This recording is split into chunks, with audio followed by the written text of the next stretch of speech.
अस्सलाम वालेकुम dear viewers. उम्मीद करता हूँ आप सब खैरियत से होंगे। मैं हूँ डॉक्टर हमाद और आज की इस वीडियो में हम देखेंगे कि how you can get your biological activities done. अगर आप एमफिल पीएचडी के स्टूडेंट हैं या किसी रिसर्च ऑर्गेनाइजेशन में काम कर रहे हैं तो ये वीडियो आप लोगों के लिए बहुत ज़्यादा हेल्पफुल होगी। सबसे पहले देखते हैं कि वो कौन से मेन प्रॉब्लम्स हैं जो कि एक एमफिल पीएचडी के रिसर्चर को या एक रिसर्च करने वाले साइंटिस्ट को पाकिस्तान में फेस करने पड़ते हैं।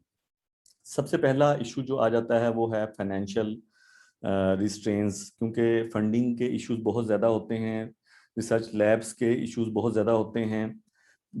इसके अलावा जर्नल्स जो अब हैं, अगर आपने अपनी रिसर्च अच्छे जर्नल में पब्लिश करनी है तो जर्नल्स आपसे रिसर्च की वैरायटी मांगते हैं जो कि आप एक लैब के अंदर परफॉर्म नहीं कर सकते। तो इसलिए आपको बायोलॉजिकल एक्टिविटीज़ या बायो एसेस जो हैं वो डिफरेंट कोलैबोरेटिव रिसर्च वर्क में करवाने पड़ते हैं ताकि आप एक अच्छी पब्लिकेशन की तरफ जा सकें। तो इन सब प्रॉब्लम्स का सलूशन क्या है कि हम सिंपली बहुत सारे ऐसे बायोलॉजिकल एसेस हैं जो पाकिस्तान में रहते हुए हम कराची यूनिवर्सिटी एचईजे से करवा सकते हैं। अगर आपका प्योर कंपाउंड्स पे काम है, लाइक आपने प्लांट से आइसोलेट किए हुए कंपाउंड या आप सिंथेटिक के आपके पास कंपाउंड्स हैं या आपके पास कोई कमर्शियल प्योर कंपाउंड्स हैं या प्लांट एक्सट्रैक्ट्स हैं, फ्रैक्शंस हैं, पेप्टाइड्स हैं, प्रोटीन्स हैं, तो आप ये इन सब सैंपल्स पे डिफरेंट बायोलॉजिकल एक्टिविटीज परफॉर्म करवा सकते हैं। सबसे पहले देख लेते हैं कौन कौन सी बायो एसेज हैं जिसकी फैसिलिटीज एचईजे प्रोवाइड करता है डिफरेंट रिसर्चर्स के लिए थ्रू आउट द पाकिस्तान। कुछ जनरल बायो एसेज हैं जिसमें एंटीबैक्टीरियल, एंटी फंगल, ब्रीमशनिंग लिथलिटी है, फाइटोटॉक्सिसिटी, इंसेक्टिसिडल, लिशमिनिसिडल है। डिफरेंट बैक्टीरियल फंगल स्ट्रेन्स हैं एचईजे के पास जिस पे वो ये एक्टिविटी करते हैं।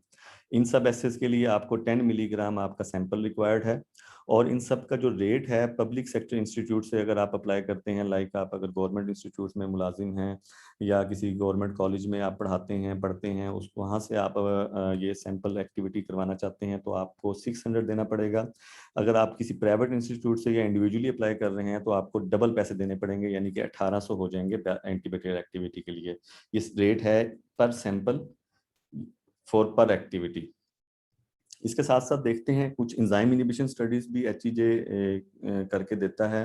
तो ये इंजाइम इनिबिशन स्टडीज जो हैं आजकल कह लें कि रिसर्च एरिया ये जो है बहुत ज़्यादा इन है मार्केट के अंदर, डिफरेंट जर्नल्स की बहुत ज़्यादा डिमांड है कि आप अपने सैंपल्स पे इंजाइम इनिबिटरी एक्टिविटीज़ करवाएं।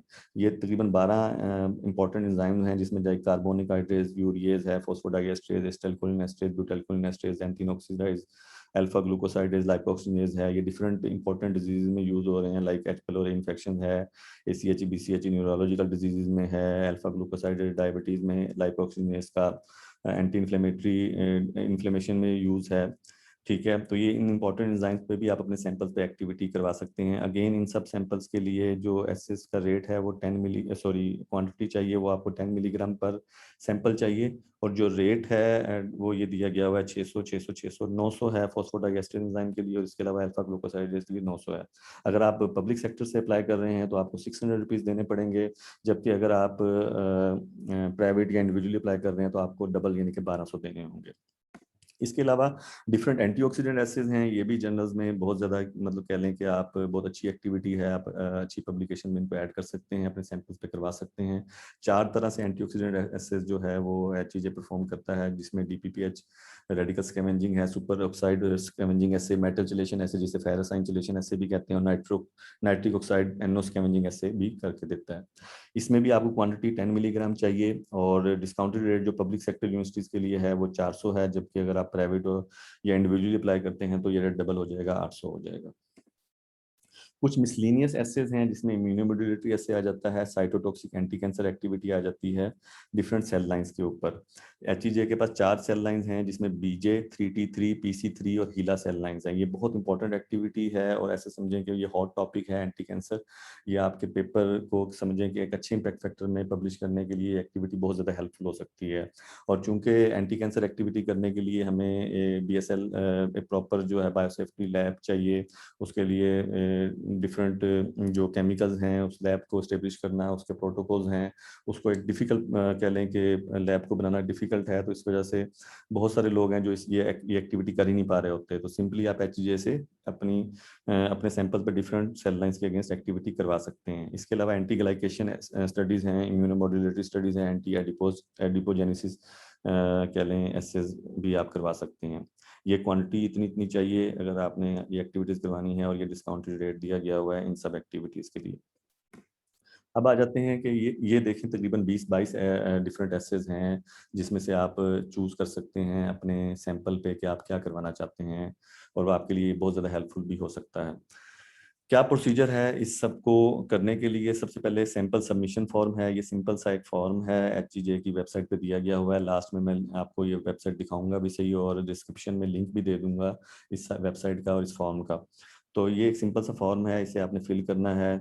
कैसे? सिंपल, यहाँ पे आपका नाम आ जाएगा, डेट आ गई, नेम ऑफ ऑर्गेनाइजेशन, मतलब आप अगर इस्लाम यूनिवर्सिटी बहावलपुर से हैं, कॉमसेट यूनिवर्सिटी से हैं, कायद-ए-आज़म यूनिवर्सिटी से हैं, वो यूनिवर्सिटी का नाम, एड्रेस आ गया। सैंपल कोड आपका, अगर प्लांट लाइक फाइला नोडिफ्लोर आपका प्लांट है तो आप पीएन कोड दे सकते हैं। अगर आपका कोई प्योर कंपाउंड है आप उसे 1 2 3 वट जो भी कोड आप लगाना चाहें, देना चाहें, दे सकते हैं। नेम ऑफ बायो से अगर आप एंटीबैक्टीरियल एक्टिविटी करवाना चाहते हैं या एंटी फंगल करवाना चाहते हैं, यहाँ पे आपने वो मेंशन कर देना है। जो इंपॉर्टेंट चीज़ है वो ये कि please use a separate form for each sample. Like अगर आप एक सैंपल पे एंटीबैक्टीरियल करवाना चाहते हैं तो आप सिर्फ एक फॉर्म यूज करेंगे, अगर उसी सैंपल पे आप एंटी फंगल करवाना चाहते हैं तो आप डिफरेंट फॉर्म फिल करेंगे उस सैंपल के लिए। इसके अलावा थोड़ी सी मजीद इन्फॉर्मेशन है कि सोर्स आपके सैंपल का क्या है, मीन्स प्लांट है, इसका बोटेनिकल नेम क्या है, या एनिमल सोर्स है। मेल्टिंग पॉइंट, बॉइलिंग पॉइंट अगर उसका आपके पास है तो वो प्रोवाइड करना है। आपका सैंपल सोलबिलिटी उसकी किस में है, मेथनॉल, डीएमएसओ में, वाटर में है। स्टेबिलिटी उसकी क्या है, फ्रैक्शनेशन अगर हुई हुई है लाइक एनहेक्सेन है, एथाइल एस्टेट फ्रैक्शन बनी हुई है तो वो बता देनी है। टीएलसी अगर आपका प्योर कंपाउंड है तो उसकी प्योरिटी के बारे में आपने कुछ चीज़ें बता देनी है। और अगर आपने कंपाउंड की स्पेक्ट्रोस्कोपी करवाई हुई है तो आप उसका आईयूपैक नेम वगैरह भी बता सकते हैं। इसके बाद ये सारी जो नीचे की इन्फॉर्मेशन है ये एचजीजे खुद देखेगा। अब जो इंपॉर्टेंट चीज़ आ जाती है वो ये वेयर टू सेंड, ये मैं लास्ट में बता दूंगा कि सिंपल एक एचजीजे का एड्रेस है जहाँ पे आपने ये सेंड कर देना है। हु विल पे, कि क्योंकि बात शुरू में ये हुई थी कि फाइनेंशियल इशू बहुत ज़्यादा हैं और स्टूडेंट को पे करने में इशू है। अगर तो आपका सुपरवाइजर के पास प्रोजेक्ट है या आप खुद से फंड कर सकते हैं तो आप पे करें, बहुत अच्छी बात है। अगर नहीं कर सकते तो HEC, higher education commission of Pakistan की तरफ से एक फैसिलिटी दी गई है कि वो स्टूडेंट जो जिनकी लैब के अंदर डिफरेंट बायोसिस परफॉर्म नहीं हो रहे और वो विद इन पाकिस्तान दूसरी लैब से अपने उन सैंपल्स पे एक्टिविटी करवाना चाहते हैं तो उनको एचईसी पे करेगी, फंडिंग देगी। उसका भी मैं अभी नेक्स्ट स्लाइड में बताऊंगा। यहाँ पे आप सिंपल ये देख लें, the bill will be sent to HEC under the access to scientific instrument program. इस प्रोग्राम के बारे में मैं ब्रीफली थोड़ा सा डिस्कस करूंगा स्लाइड्स के एंड में। ये आप फॉर्म देख लेंगे, it is sponsored by HEC and private institute analysis sample submission form. अगर आपने इंडिविजुअली अप्लाई करना है तो वो भी इसी तरह का फॉर्म है, लेकिन उसमें आपने खुद से पे करना है, वो ये वाला फॉर्म नहीं होगा, वो भी मैं आपको लास्ट में बता दूंगा। ओके, पेमेंट ऑप्शंस, अगर if you want to submit your sample on the payment basis then kindly make a bank pay order. आप सिंपल पे ऑर्डर बना दें एचजीजी के नाम, वो भेज दें और सैंपल साथ भेज दें, आपके सैंपल की एक्टिविटी हो जाएगी। तकरीबन 2 से 3 हफ्ते लेता है एचजीजी एक सैंपल की एक्टिविटी करने के लिए। और if you want to apply to HEC then you can fill the consent letter on HEC website, after approval you can apply to HEC. इसके बारे में नेक्स्ट स्लाइड में मैंने डिटेल बताई हुई है कि HEC access to scientific instrument program क्या है। ये वेबसाइट का लिंक मैं दे दूंगा। सिंपल एमएससी एमफिल स्टूडेंट जो कि इनरोल्ड हैं पब्लिक सेक्टर यूनिवर्सिटी में वो अप्लाई कर सकते हैं, और स्टूडेंट का सिनॉप्सिस जो है वो अप्रूव होना चाहिए रिसर्च बोर्ड से या बोर्ड ऑफ स्टडीज से, और उसका जो सुपरवाइजर है स्टूडेंट का वो एचईसी प्रूफ सुपरवाइजर होना चाहिए। जो मेन चीज़ है, इंपॉर्टेंट पॉइंट, वो ये है कि आपने 6 वीक्स सैंपल एनालिसिस से पहले जो है ये एचईसी से अप्रूवल लेनी है। Okay, students can apply for such lab test for which they do not have facility at their own university. Like अगर आपकी यूनिवर्सिटी के अंदर एंटी कैंसर एक्टिविटी नहीं हो रही तो आप एचईजे कराची से करा सकते हैं। Test could only be performed from labs which are either at public sector universities or public sector organization। जैसे कि Karachi university public sector university है तो आप इजीली वहां से परफॉर्म करवा सकते हैं। Separate application must be filled if test are to be perform from more than 1 lab. अगर आपने एक लैब से ज्यादा है, लाइक आप कॉमसेट एबटाबाद से या कायद-ए-आज़म यूनिवर्सिटी इस्लामाबाद से और कराची यूनिवर्सिटी से 3 जगहों से बायोसिस परफॉर्म करवाना चाह रहे हैं डिफरेंट, तो आपको 3 फॉर्म सेपरेटली अप्लाई करना पड़ेगा एचईसी में। मैक्सिमम फंडिंग जो अवेलेबल है वो 2 लाख पर ईयर है फॉर अ स्टूडेंट। ये बहुत ज़्यादा फंडिंग है, इसमें इजीली आप बहुत सारी बायोलॉजिकल एक्टिविटीज़ अपने सैंपल्स पे परफॉर्म कर सकते हैं।